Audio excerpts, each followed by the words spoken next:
नमस्कार मित्रांनो, घरोघरी मातीच्या चुली या मालिकेत आपलं स्वागत आहे.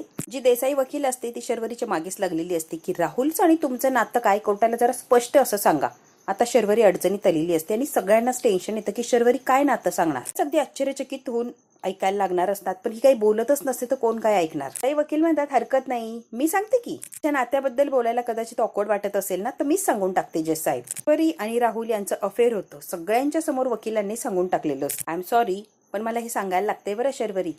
चोरी केलेले पैसे घेऊन यांना पळून जायचं होतं, डायरेक्ट अमेरिकेला जायचं होतं. जज साहेब, विक्रांत यांच्या सगळ्या गोष्टींबद्दल कळलं आणि विक्रांतनी जाब विचारला. विक्रांत त्यांच्या वाटेतला काटा झाला होता आणि काहीही करून काटा दूर केल्याशिवाय यांना काय अमेरिकेला जाता येत नव्हतं. यांनी अजिबात मागचा पुढचा विचार केला नाही आणि आपल्या रस्त्यातला काटा बरोबर बाजूला केला. म्हणूनच त्या मर्डर वेपनवर शर्वरी यांचे फिंगरप्रिंट सापडले. जज साहेब, क्लिअर, एकदम क्लिअर केस आहे आपल्या पुढे. ते जे मर्डर वेपनवर फिंगरप्रिंट सापडले यांचे सगळ्यात मोठा आणि महत्वाचा पुरावा आहे. जज साहेब, आपण हे नोटीस करावं प्लीज. तरी हिनेच केलंय हे सगळं, काही जाणून बुजून ठरवून केलंय तिने स्वतःच्या नवऱ्याचा खून.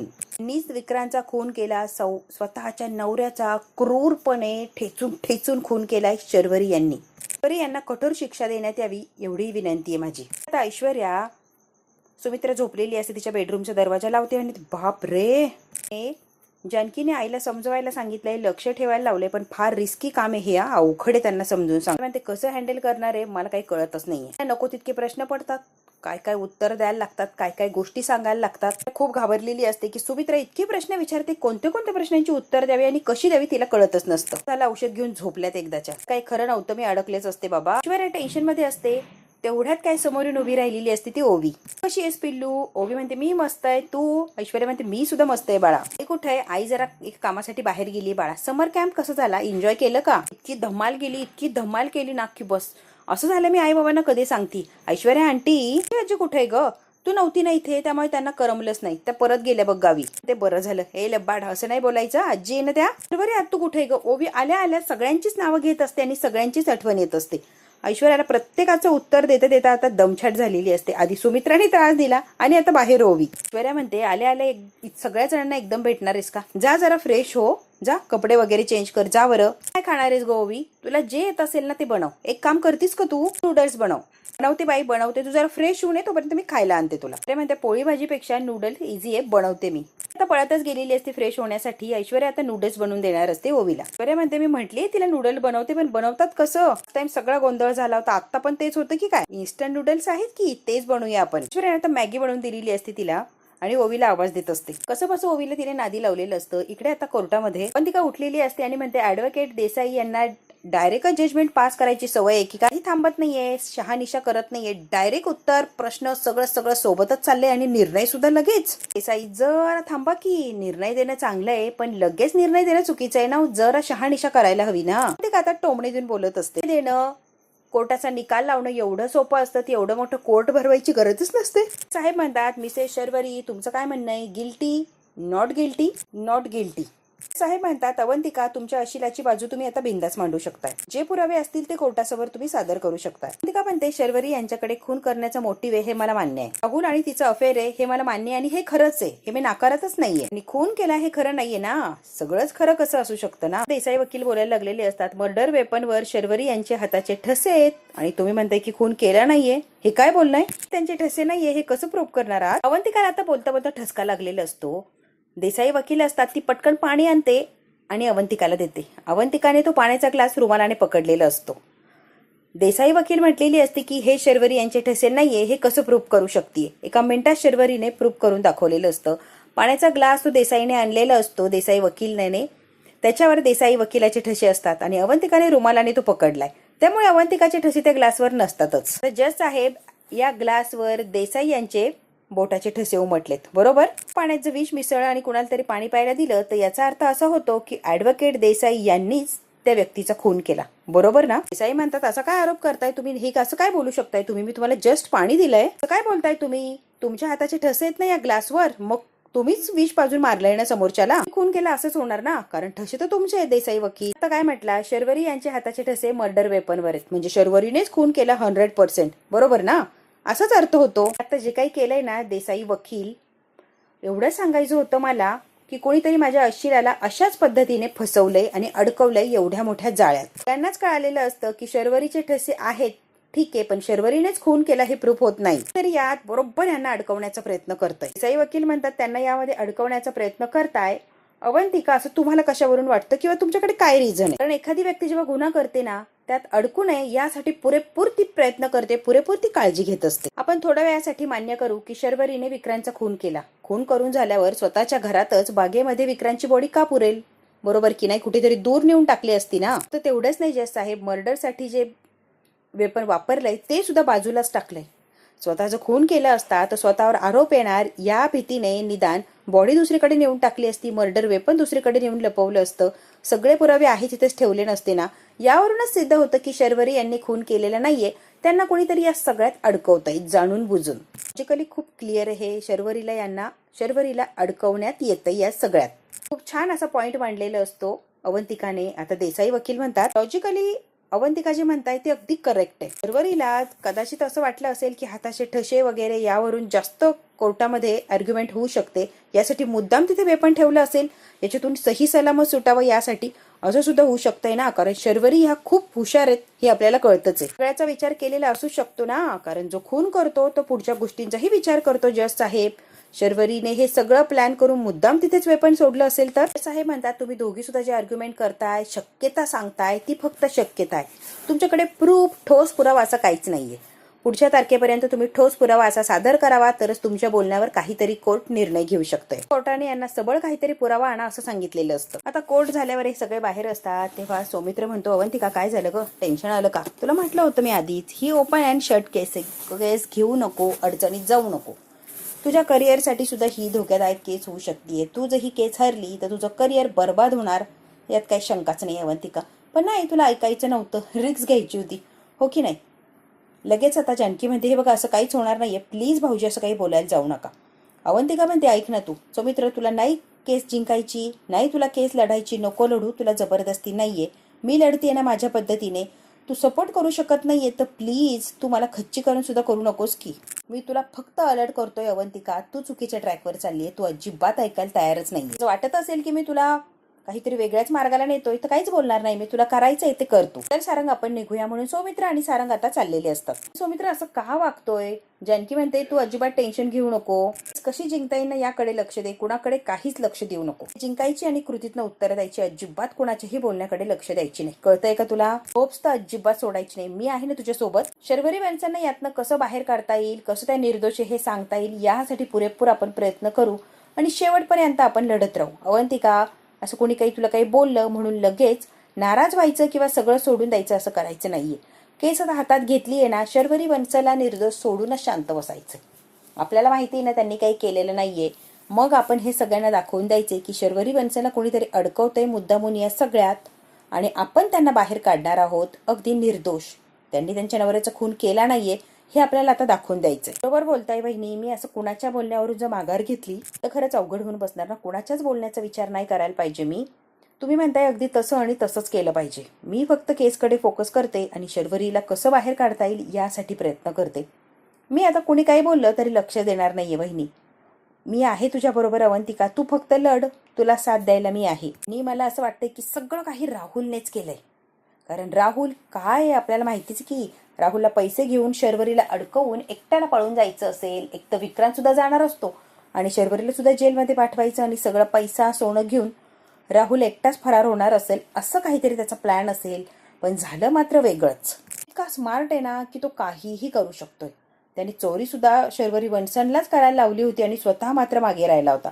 आणि शर्वरी वंशने सुद्धा चोरी केली, अडकल्या असत्या, पकडल्या असत्या तर शर्वरी वंशच जेलमध्ये गेले असत्या. याने पुरेपूर प्रयत्न केला होता की शर्वरी वंशलाच अडकवायचं प्रत्येक वेळेला, आणि तो सक्सेस झाला. विक्रांतचा खून केला आणि बरोबर शर्वरीलाच त्याने अडकवलंय. ही म्हणते अवंतिका मलाही तसंच वाटतंय, तो फक्त आणि फक्त टार्गेटच करतोय शर्वरीला, काहीही झालं तर तिला अडकवायचं आणि त्याने मात्र मोकळं व्हायचं सगळ्या याच्यातून, यासाठीच त्याने हा खेळ केलाय सगळा. की म्हणते अवंतिका सगळं तुला कळतंय, मला कळतंय, पण हे सिद्ध कसं करायचं? पुराव्या सगळं आपल्याला सिद्ध करायला लागणार आहे. त्याशिवाय राहुल काही जेलमध्ये जात नसतो, नाहीतर राहुल असाच मोकाट फिरत राहणार. राहुल काही केल्या कोणाच्याही हाताला येणार नाही, कारण त्याने सगळीकडेच काळजी घेतलीये, तो कुठेच अडकलेला नाहीये. अवंतिका म्हणते हो ना बहिणी, तो मेन प्रॉब्लेम आहे ना. आता पुरावे कुठून गोळा करायचे आणि त्याने सगळं केलंय कसं सांगायचं, हे कसं सगळ्यांना दाखवायचं हेच कळत नाहीये. तो मेन प्रॉब्लेम आहे ना. जानकी म्हणते अवंतिका टेन्शन घेऊ नको, आपण काहीतरी नक्कीच करूया आणि आपल्या हाती नक्कीच काहीतरी लागणार म्हणजे लागणार. अवंतिका म्हणते ऋषिकेश आता बेंगलोरला गेलेत ना. हो, राहुल बद्दल बेंगलोरमध्ये आपल्याला नक्कीच काहीतरी माहिती मिळू शकते. दादांना आपण काहीतरी चौकशी करायला लावायची का? राहुल बद्दल काहीतरी माहिती काढायला लावा, काही ना काहीतरी डेफिनेटली मिळणार म्हणजे मिळणार आपल्याला. दादांना प्लीज प्लीज प्रयत्न करायला लावा. आता जानकी अजिबात वेळ व्हायला घालवत नाही आणि ऋषिकेशला फोन लावते. तुम्ही बेंगलोरला पोहोचलात का ऋषिकेश? आज कोर्टाचा पहिला दिवस होता, पहिली हिअरिंग होती आणि सगळं ओके, इथे सगळं छान चाललंय. तुमच्याकडे एक महत्वाचं काम होतं ऋषिकेश, बोलू का तुम्हाला वेळ असेल तर? त्याला राहुल बद्दल माहिती मिळवायची होती. राहुल कोण आहे, काय आहे, कुठल्या कॅटेगरीत मोडतो, सगळं काही, तो गुंड प्रवृत्तीचा आहे की स्टँडर्ड आहे, सगळंच काही त्याच्याबद्दल माहिती काढायची आहे की तो असंच सगळ्यांना फसवतो. काहीतरी माहिती नक्कीच मिळेल राहुलच्या बद्दल. प्लीज ऋषिकेश, तुमच्या कामातनं वेळ मिळाला की राहुलची जरा चौकशी करा. तिथे आसपास कुठे ना कुठे काहीतरी माहिती नक्कीच मिळेल तुम्हाला. ऋषिकेश म्हटलेला असतो की हो मी नक्कीच चौकशी करतो आणि काही मिळालं तर मी नक्कीच तुम्हाला सांगतो. आता जानकी अवंतिका यांचं काम सोपं झालेलं असतं की राहुल बद्दल माहिती ऋषिकेश तिथे मिळवणार असतो आणि यांना काहीतरी पॉईंट तर नक्कीच मिळणार. अवंतिका जरा रिलॅक्स झालेली असते की काहीतरी धागादोरा आपल्या हाताला लागेल. पण अवंतिकाला आता केसमध्ये नक्की काय प्रूव्ह करायचं यासाठी खूप खूप असं टेन्शन आलेलं असतं. इकडे आता ऐश्वर्याने ओवीला फ्रेश व्हायला लावलेलं असतं आणि नूडल्स खायला लावलेले असतात. अगं नूडल्स कसे झाले सांग की ओवी? मस्त झाले ऐश्वर्या आंटी, एक नंबर, मला खूप आवडलेत बघ, खूप भारी बनवलेत, एक नंबर. समर कॅम्प मध्ये काय काय खायला मिळायचं, खूप टेस्टी फूड असायचं. मजा केली आहेस तू. हो, खूप खूप मजा केली आहे. आता जानकी आणि अवंतिका सुद्धा आलेले असतात, तोपर्यंत ओवी आणि ऐश्वर्या गप्पा मारत खातच असतात. आता आईला बघते आणि पळतच गेलेली असते, घट्ट अशी मिठी मारते आई म्हणून. अवंतिकाला सुद्धा खूप आनंद होतो की ओवी परत आली आहे. आलीस ओवी, बरी आहेस का तू बाळा? तू कशी आहे ते सांग आधी. एकदम आनंद आहे बाळा, मला काहीच झालं नाही, खूप खूप आनंद आहे मी. आई तुला खूप खूप मिस केलं मी तिथे, खूप आठवण यायची मला. घट्ट अशी मिठी मारते जानकीला, तुला खूप मिस केलं म्हणून सारखी म्हणत असते. जानकी म्हणते ओवी तर आलीये खरंच, पण आता हे सगळं लपवायचं कसं? जे काही घरात घडतंय त्याच्याने तिच्या मनावर परिणाम होणार. तिला हे काहीच कळू नये यासाठी काहीतरी करायला लागणार आणि तिच्या डोक्यावर काहीच परिणाम होऊ नये यासाठी काहीतरी मला आयडिया लढायला लागणार. कारण ओवी मला प्रश्न विचारणार, समोर काही दिसलं की ती मला प्रश्न विचारणार. की खूप घाबरलेली असते जानकी, विचारचक्रामध्ये अडकलेली असते. तिला आता टेन्शनच आलेलं असतं की ओवी सारखी प्रश्न विचारणार आणि आता मी काय करू. जानकी पुरती अडकलेली असते कारण ओवीला समोर काही दिसणार तर ओवी प्रश्न विचारणार. आई एवढ्या दिवसांनी आले, तुला स्माईल काहीच वाटत नाही का माझ्याबद्दल? बाळा तसं नाही ग, आनंद झालाय की नाहीयेस का मी आले म्हणून? नाही रे बाळा, असं कसं झालंय की आनंद? पिल्लू आलं, मला आनंद होणार नाही का? काय बोलतेस ओवी तू? खूप खूप खुश आहे बाळा. अगं तू मला सांगितलंच नाही, तू कधी आली? अगं आत्ताच आली, वेळच झाला. आणि ऐश्वर्या आंटीने मला लगेच नूडल्स बनवून दिले आणि मी खाल्ले सुद्धा, टेस्टी नूडल बनवून दिले. ऐश्वर्या आंटीकडनं लाड करून घेतलेत. वाव, मज्जा आहे बाबा एका पोरीची. काय म्हणते बाळा, पोट भरलंय का? ओवी म्हणते हो मजा, आता जरा आराम कर बरं. नाही मी आराम नाही करणार, तुमच्या बरोबरच थांबायचंय मला, तुमच्या बरोबरच तिथे गप्पा मारायच्या. ओवी म्हणते नाही म्हणजे नाही, मी कुठेच जात नसते, मला तुमच्यातच बसायचंय. पण ती काय जानकी ऐश्वर्या यांना टेन्शन आलेलं असतं की ओवी तिथून जायला काय तयार नसते, यांना काही चर्चा करता येत नसते. की म्हणते ठीक आहे बस बाई, आता मारूया गप्पा. की आता ओवी सोबत गप्पा मारत असते, तिला काहीच कळू द्यायचं नाही असं ठरवलेलं असतं. समर कॅम्प मध्ये आईची आठवण आली का, मज्जा आली का? जानकी आता खूप सारे प्रश्न विचारत असते आणि आता ओवी सोबत वेळ घालवत असते. तुला खूप मिस केलंय आम्ही, मला इतकी आठवण यायची ना तुझी की बस. ओवी सोबत गप्पा मारत असते जानकी, पण जानकीचं अजिबात लक्ष नसतं, वेगळीकडेच तिचं काहीतरी तंद्री लागलेली असते. ऐश्वर्या दोघींकडे बघते आणि म्हणते दोघी कोर्टातून घरी आल्या, पण सौमित्र आणि सारंग कुठे राहिले, ते का आले नाहीत? टेन्शन असतं की सौमित्र सारंग घरी का आले नाही, ते कुठे थांबलेत. मित्र म्हणतो फक्त इन्सल्ट करून घ्यायला अवंतिका ही केस लढतीये, उगा मूर्खपणा करतीये, जिंकणार तर नाहीच आहे आणि काही होणार सुद्धा नाहीये. अवंतिकाला नाही म्हटलंय शेवटपर्यंत, पण ती हट्टाला पेटलीये ना, ती कशी ऐकणार? ती ऐकतच नसते आणि ती ऐकणारच नाहीये. सारंग म्हणतो असं कसं बोलतोय दादा, अवंतिका वहिनी जे काय करताय ते आपल्या घरासाठीच करताय ना, मग तू अपमान करायला लढताय असं कसं म्हणतोय? काळजी आहे त्यांना, प्रेम आहे म्हणूनच ते लढताय ना, ताईसाठी आईसाठी. तुला कळत नाहीये का? काळजी वाटते म्हणूनच सगळं चाललंय दादा. जी केस तू लढायला पाहिजे होती ती वहिनी लढतीये, काहीतरी करून दाखवतीये, तिला सपोर्ट करायचा सोडून नावं ठेवतोय दादा. पण ते का वहिनीला केस लढावी लागतीये, तू जर सपोर्ट केला असता, लढला असता, तिला लढायची गरजच नसते. पण नाही, तू मात्र हात वर केले ऐन वेळेला. ही केस का घेतली नाही सांगितलं होतं ना, पण आपल्या घरासाठी आपल्या माणसांसाठी लढायला पाहिजे होतं की नाही?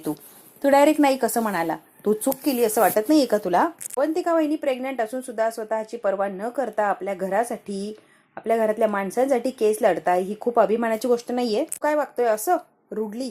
मला अजिबात आवडत नाहीये तुझे वागलाय ना दादा, अजिबात मला आवडलेलं नाहीये. अवंतिका वहिनीशी असं वागायला नकोय, तू उलट सपोर्ट करायला पाहिजे, तिला साथ द्यायला पाहिजे, आधार द्यायला पाहिजे. तिला डिमोटिवेट का करतोय तू, मला कळतच नाहीये. सारंग, मी कसं वागायचं काय वागायचं तू शिकवू नकोस हा. मी तुझा मोठा भाऊ आहे आणि तू लहान आहे, लहानांप्रमाणेच वाग. मला शहाणपणा शिकवायला जाऊ नको की मी असंच वागायला पाहिजे, मी तसंच वागायला पाहिजे. कळतंय का? तुला तुझ्या बायकोशी कसं वागायचं कळतंय का? लागलाय मला शहाणपणा शिकवायला, आलाय मोठा मला शिकवणारा. हा सौमित्र अगदी लहान लेकरासारखा भांडत असतो, सारंग चांगला सांगत असतो तर सारंगवरच उलट तो भांडायला लागलेला असतो आणि सारंगलाच नको नको ते बोलत असतो. सारंग चांगला म्हणत असतो की अवंतिकाशी चांगलं बोल, ती प्रेग्नंट आहे, काहीतरी चांगलं करते आपल्यासाठी, तू तिला असा त्रास देऊ नको. तर तिला लगेच याला राग आलेला असतो आणि हा म्हणतो तुझ्या बायकोशी कसं वागायचं ना तू आधी विचार कर आणि मग मला शहाणपणा शिकव. सारंग, इतका मोठा नाहीयेस की तू मला शहाणपणा शिकवशील. काही झालं ना तरी मी तुझा मोठा भाऊ हे विसरू नकोस. सारंग काहीच म्हणत नाही कारण हा अगदी वेड्यासारखं बडबडत असतो. जानकी वहिनीचं लेक्चर ऐकून ऐकून कंटाळा आलाय, सारखी ती लेक्चर झाडत असते. म्हणून त्यांच्यासोबत मी गेलोच नाही, इथेच बसलो मी. आणि तू काय करतोय रे, वहिनीची जागा भरून काढतोयस का? तू पण लेक्चर द्यायला लागलास? अरे वा, तू सुद्धा अक्कल पाझाळायला लागलास आता. खूप बोललेलं असतं सौमित्र सारंगला आणि सारंग काहीच बोलत नाही कारण सौमित्रची मनस्थिती काय हे सारंगला माहिती आहे. त्यामुळे सारंगने फक्त मुकाट्याने ऐकून घेतलेलं असतं. इकडे आता ओवीला कसं बसं राधायला लावलेलं असतं. संध्याकाळी या तिघी एकत्र आलेली असतात आणि ते जानकी म्हणत असते ओवी आली आहे घरात, त्यामुळे ओवीपासून जरा वाचून लपवून आपल्याला सगळं काही बोलायला लागणार. तिने जर ऐकलं तर उगाच तिच्या मनावर काही परिणाम व्हायचा आणि विपरीत असं काहीतरी घडायचं. बरे अवंतिका, आपण काहीही बोलत असताना ओवी आपल्या आजूबाजूला आहे का याचं भान ठेवायला लागणार आहे आपल्याला. जानकी म्हणते सगळ्यात बेस्ट, आपण इथेच येऊन बोलत जाऊ म्हणजे काळजीचं काही कारणच राहणार नाही. अवंतिका म्हणते ओके वहिनी, तुम्ही म्हणताय ते अगदी बरोबर आहे. ओवीनेच उगाच काही ऐकलं आणि प्रश्न विचारले तर तिच्या प्रश्नांची उत्तरं देता देता आपली दमछाट व्हायची. त्यापेक्षा तिच्यापासून लांब येऊनच आपण सगळं काही डिस्कस करत जाऊ, तिच्यासमोर काही बोलायलाच नकोय. ऐश्वर्या म्हणते हो ना, त्या ताईने आधी इतके प्रश्न विचारून मला भंडावून सोडलंय. कळतच नव्हतं काय करावं काय नाही, त्यांना कसं हँडल करावं काहीही सुचत नव्हतं. कसं बसं मी त्यांना मॅनेज केलंय सकाळी. ते का म्हणते तिघी एकत्र मिळून आपण ते नक्कीच हँडल करू शकतो. काय करायचं त्याचा विचार करायला हवाय ना. की म्हणते डिरेक्टली राहुलला भेटलं पाहिजे आणि काय आहे ते समोरासमोर त्याला उत्तर विचारूचे आपण. एकदा बोलल्यावर आपल्याला त्याचा एक अंदाज येऊन जाईल. कडून कळेल की शर्वरीने आणि राहुलने विक्रांतला कसं मारलंय दोघांनी मिळून. बरोबर ना ऐश्वर्या आता म्हणते. म्हणालीस ऐश्वर्या, दोघांनी मिळून मारलंस, तुला सांगितलं मी शर्वरी वंशने नाही मारलंय, तू का ऐकत नाही ऐश्वर्या? काय बोलतीस, तुला कळतंय का? शर्वरी वंशनवर डायरेक्ट आरोप लावतीस का? शर्वरी वंशनला अडकवायचं नाहीये, सोडवायचंय. पण शर्वरी ऑलरेडी अडकलीच आहे, ती काय सुटणार आहे? शर्वरीने हे केलंच नाही, यावर माझा विश्वास बसत नाहीये जानकी. मी काय करू? मी काहीच करू शकत नाहीये ना. माझ्या डोक्यात फिट बसलंय की शर्वरीनेच विक्रांतला मारलंय. की म्हणते ऐश्वर्या मी थकले बाई तुला सांगून. अवंतिका म्हणते ऐश्वर्या बस कर ना, जरा शांत बस ना प्लीज. ठरवलंय ना राहुलला भेटायचं, मग आजच जाऊ आणि राहुलला भेटूया. काय आहे तो सोक्ष लावूनच आज त्याला जाऊन भेटूची आपण आणि उद्या कोर्टात काय प्रेझेंट करायचे त्याची पण तयारी करायची ना. त्यामुळे वेळ कमी आहे, आपल्याला राहुलला भेटायला जायलाच लागणार आहे. जानकी म्हणते ठीक आहे अवंतिका, आपण जाऊच या राहुलकडे. तुला आता मस्तपैकी कोल्ड्रिंक पित असतो, चिप्स खात असतो, मस्त एन्जॉय चाललेलं असतं राहुलचा. तिकडे जेलमध्ये शिक्षा भोगतीये आणि राहुल मस्त एन्जॉय करत असतो, छान अशी लाईफ जगत असतो. दार उघडतो तर या तिघी सुद्धा राहुलला समोर दिसतात. आता तो घाबरलेलाच असतो. तुम्ही इथे काय करताय? जानकी म्हणते दारावर आलेल्या माणसांना आत बोलवण्याची पद्धत नाहीये का? दारावरच बोलायचं ठरवलंय की काय? त्याचं तोंड बघा की, त्याचं तोंड बघून वाटतंय का तो आपल्याला आत बोलवेल? तोंडावरच दिसतंय की त्याच्या. जाऊ की आत, तो नाही बोलवणार आहे आपल्याला. चला आतमध्ये आपण जाऊच या. आता डायरेक्ट आतमध्ये आलेले असतात, तो न बोलवता सुद्धा ह्या आतमध्ये गेलेल्याच. ते काय माणूस आहे रे. शर्वरी त्यांना जेलमध्ये अडकवलं आणि स्वतः चिप्स खात बसलाय. जराही लाज वाटत नाही का राहुल तुला? अवंतिका इतकी बोलत असते त्याला. ती लाज, आणि काय लाज वाटायला पाहिजे मला? काही केलंच नाहीये तर लाज बाळगायचं काय प्रश्न आहे? आणि मला कसली आली आहे लाज? राहुल अजिबात घाबरलेला असतो. यांना म्हणतो की मी काही केलंच नाहीये तर मी का घाबरेल आणि कसली आली लाज? आधी सुद्धा पोलिसांना मला पकडायला लावलं, माझी बदनामी केली, माझं नुकसान केलं, तेवढ्यात भागलं नाही का? नोकरी दिली ना मला, मी हे घर भाड्याने घेतलं, वरून काढून टाकलं मला, बरोबर ना? म्हणजे तुझी काय इच्छा आहे आमच्या घरातल्या माणसाचा खून करायचा आणि आम्ही तुला नोकरीवर ठेवायचं? खून केलाच नाहीये ना, म्हणूनच मला पोलिसांनी सोडलंय. जानकी म्हणते असं तुला वाटतंय? काय केलंस आणि काय नाही आम्हाला चांगलंच माहिती. पोलिसांकडे तुझ्या विरोधात पुरावे नाहीये म्हणून तू निर्दोष आहे, पण खरं तर तू दोषी आहे. शर्वरी वंशनची फिंगरप्रिंट हातोडीवर घेतले आणि त्याच हातोडीने तू विक्रांत भाऊजींवर वार केले, त्यांना ठेचून मारलं. तू केलंस ना? लगेच तू चिडलेला असतो. माझ्यावर बळच आरोप लावायचे नाही. नुकसानीचा दावा ठोके ना. तिला वाचवण्यासाठी मला नाही अडकवू शकत. ऐश्वर्या म्हणते ए तू इनोसंट बनू नको. तू काय आहेस ना आम्हाला माहिती. त्याला म्हणतो धमकी देताय का. इथून गेला नाही ना तर मी पोलिसांना फोन करेन. धमकी देतोय का आम्हाला पोलिसांच्या. घाबरणार नाही होत ना. बोलव पोलिसांना. म्हणते कशाला नाटकं करतो रे. कशाला पुढे पुढे करतोय रे. आमच्याकडे पुरावे नाहीये म्हणून एवढी शायनिंग चालली आहे का तुझी. माहितीये की तुझे हात किती दगडाखाली अडकलेत. ऐश्वर्या म्हणते पुढच्या वेळेस येताना ठोस पुरावे घेऊन येणारच. चालेल का. ए राहुल ती का म्हणते इथून पळून जायची हिंमत पण करू नकोस. हा चल रिझल्ट लागेपर्यंत कुठेच हलू शकत नाहीयेस. केलंच नाहीये तर मी का पळून जाऊ. मी कुठे जात नसतो. तिचं बोलून झालं असेल तर प्लीज निघायचं इथून. खरंच पोलिसांना फोन करेल. तिघी सुद्धा त्याच्याकडे रागाने बघतात आणि आता चाललेली असतात. हा भाग तर इथेच संपतोय. पुढच्या भागात काय होणार अगदी आपण थोडक्यात बघूया. घरी सौमित्र आलेला असतो. या तिघी सुद्धा आलेले असतात. सारंग सुद्धा उभा असतो.